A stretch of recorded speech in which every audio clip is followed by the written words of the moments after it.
What I want you to notice is what I've done to the Curve Master foot. This is the foot.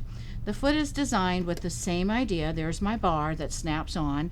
My needle's going to come directly in here. That needle needs to be, if I'm doing 1/4 of an inch, right in the center. This part right here, when I turn this, I want you to notice that it sticks out a little bit. I've gone in with a red Sharpie, really a pink Sharpie, and I've highlighted that. This part right here is where your eyes are going to be watching. I don't want you to watch the needle. If you watch the needle, I'm going to be in your head laughing a little bit and saying, good luck with that. We'll see how it works for you.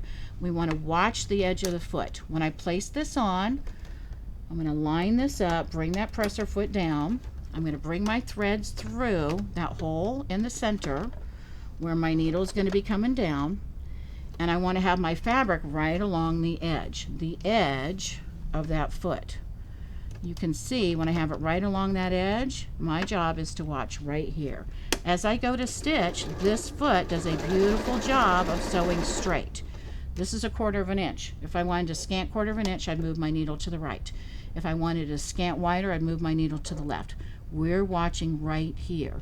That, along with that edge, gives me a guide, a physical guide that I can feel, not just see, like this one, but that I can feel. So when I'm sewing, I'm always going to sew straight with this foot.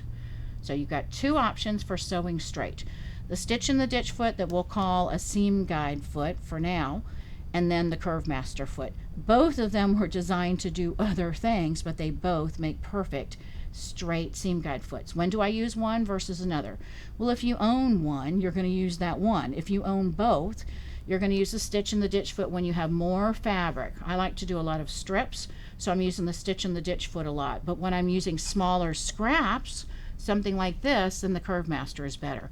So if it's smaller than the foot itself, let's bring this foot over there. It's a big foot. If your fabric is smaller or just a little bit bigger than this, then the Curve Master it is. But if I've got more fabric that my fingers can hold on to, then I'm going to use the stitch in the ditch foot.